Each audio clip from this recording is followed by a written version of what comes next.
Welcome to Channeliser, and more importantly to Chat with Channeliser, our series of informative webinars that brings you the wealth and experience of our colleagues in the channel.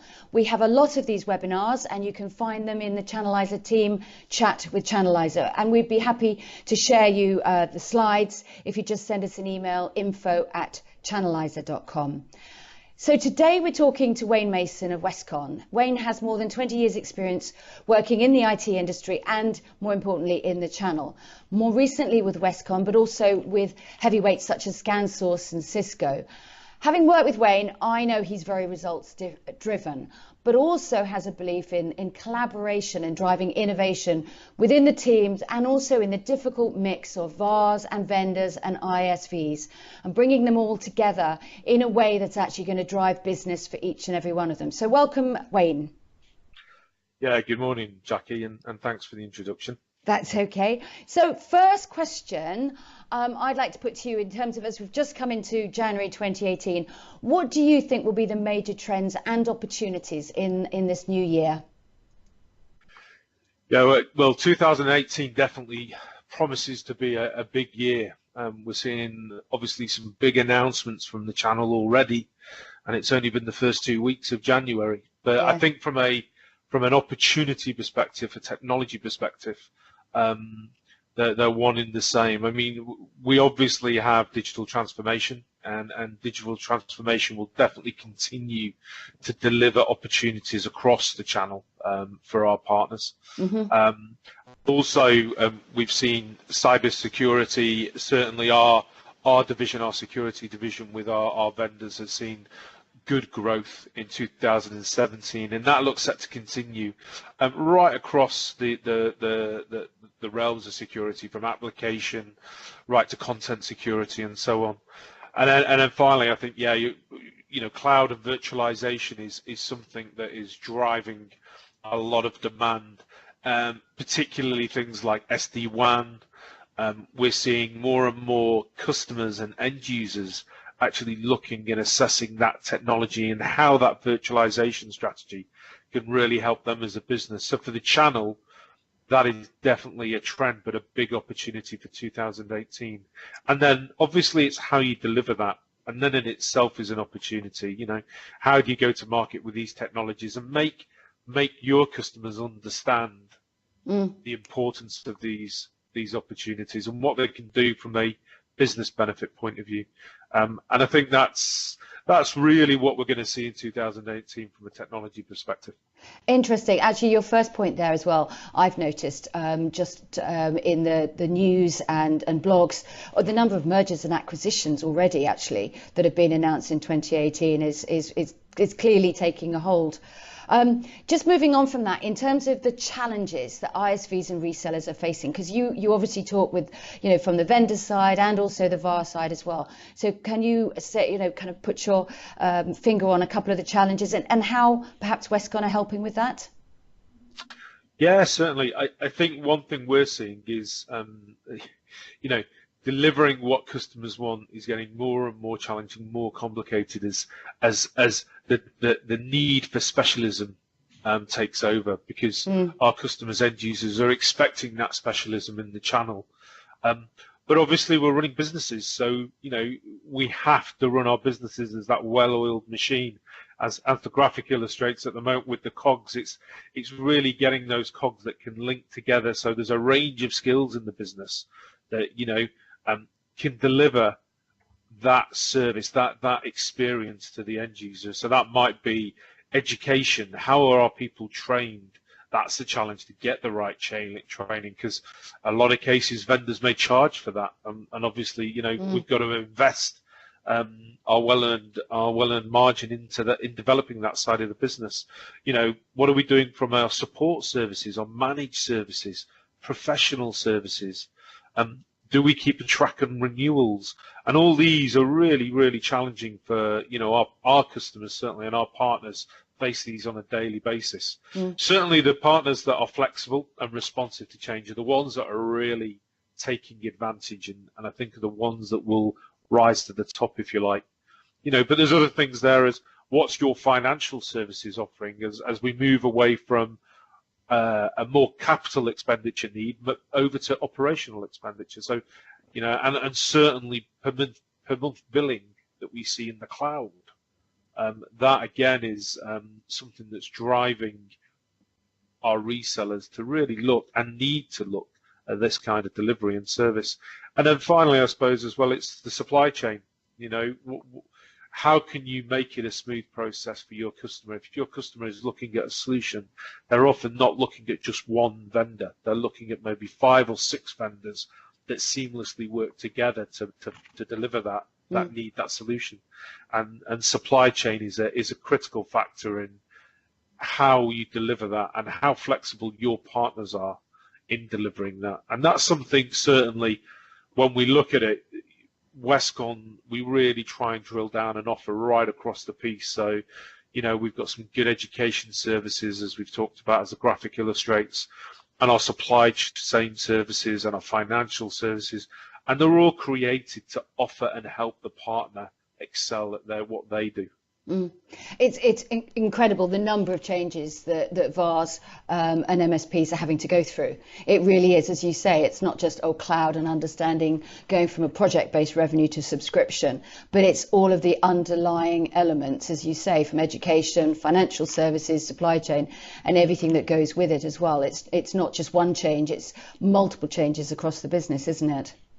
Yeah, it's all about building partnerships of expertise.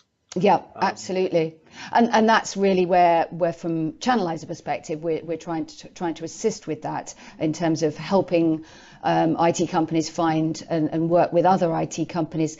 From your perspective, practically, how's Westcon helping your customers rise to that challenge, to all of that change and opportunity in the marketplace? Well, we have a model internally that we dub layer, which is, as you can see from the illustration, that, you know, it's about land, adopt, expand, and renew. Okay. And when we're delivering solutions, and not just vendors, we're talking about solutions that, so this might be an ecosystem or a multiple vendor solution, but one that's innovative. You know, we make sure that vendor has a market share that's relevant, that has a growth opportunity that's relevant, but also would resonate with our customer base.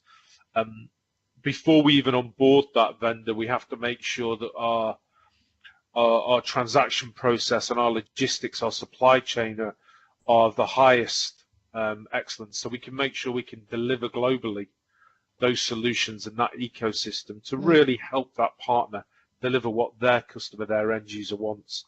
And that gives our customers scalability, it gives them the ability to expand and ultimately retain that customer that they're trying to sell to.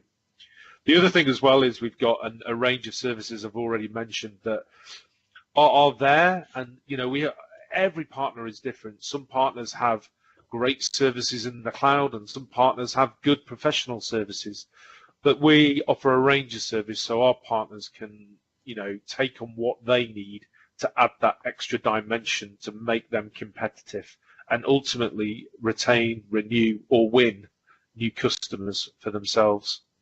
And I think, sorry, I was just going to end up as well and sort of say, again, it's all about, though, creating that partner ecosystem. So we actually have some partners that work together. So we have a partner that may be specialist in Microsoft, but have very little knowledge of audio visual. And so there's a partnering opportunity there for two partners to come together and benefit from one end user's need because of the audio visual requirement expertise and also, say, the Microsoft expertise. And so we're seeing a lot of that as well. Interesting. Actually, Microsoft was the one I was going to ask you about, because I know this is a new innovation for you guys with Microsoft Hub. How's that been going recently? So we're very pleased. It's all again about dedication and specialization and making sure you can offer the services and the things, if you like, the solutions that partners want. And with Microsoft and Surface Hub, although we've started doing it in the UK with a want and a desire, obviously, to extend that out.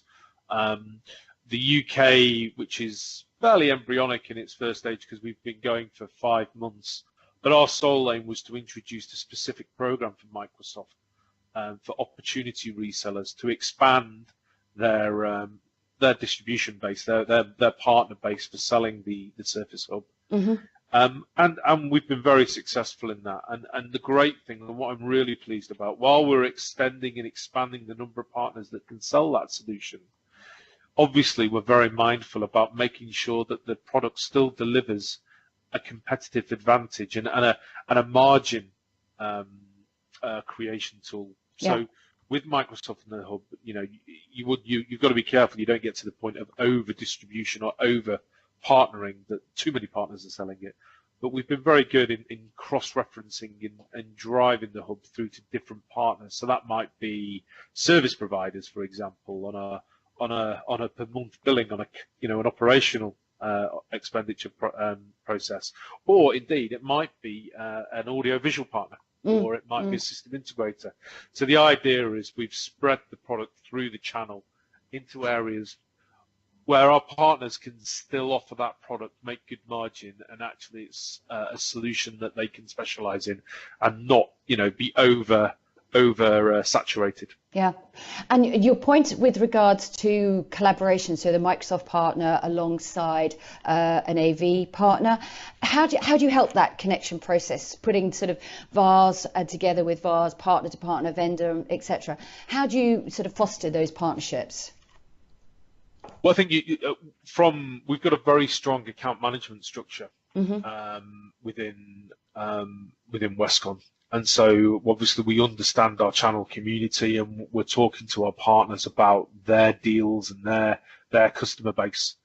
And in those conversations, we often talk about partnering and collaborating with multiple VARs together to deliver a solution.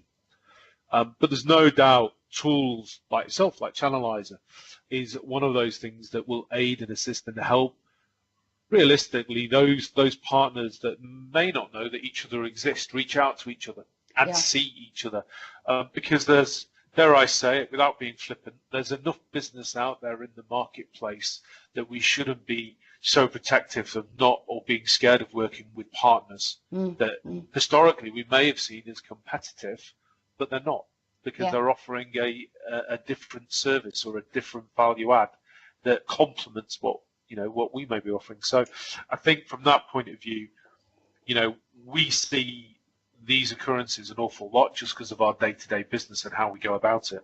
But certainly the emergence of things like Channeliser is helping that, because it's dedicated to that IT channel and building and fostering relationships. That's music to my ears, Wayne. Fantastic. And you didn't ask me to say that. Which is bonus.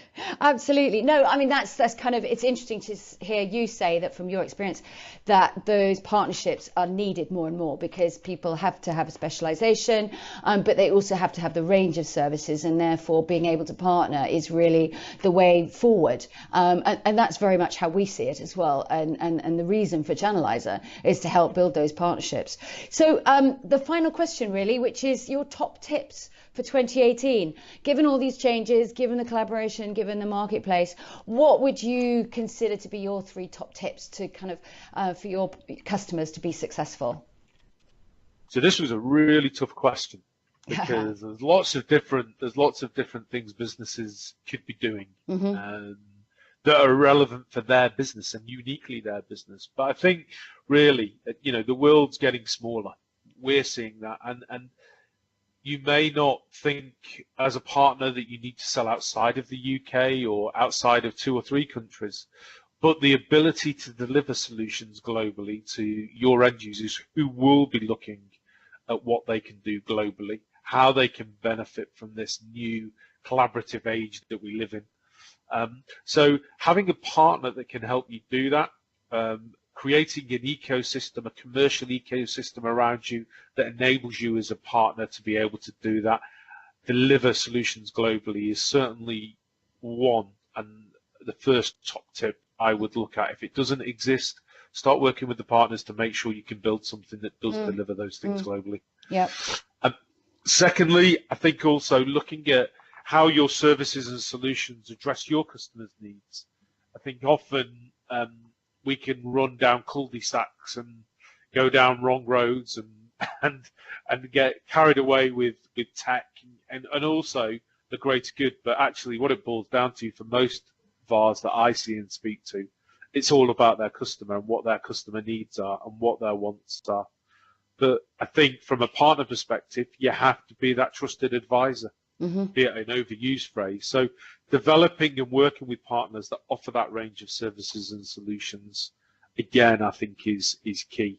Yep. And that could be a new vendor. It could be, dare I say, a good distribution partner, or indeed partnering, as we've already mentioned. Yep. And I think finally, certainly we're seeing it from a vendor's perspective as there's a lots of acquisitions, as you said, most recently Extreme, who've got some significant growth in the networking space, have been on a run of acquisitions and bought Avaya networking. And we're seeing specializations because there's different marketplaces within that one vendor in that one space, be it wireless, be it networking, be it mobility.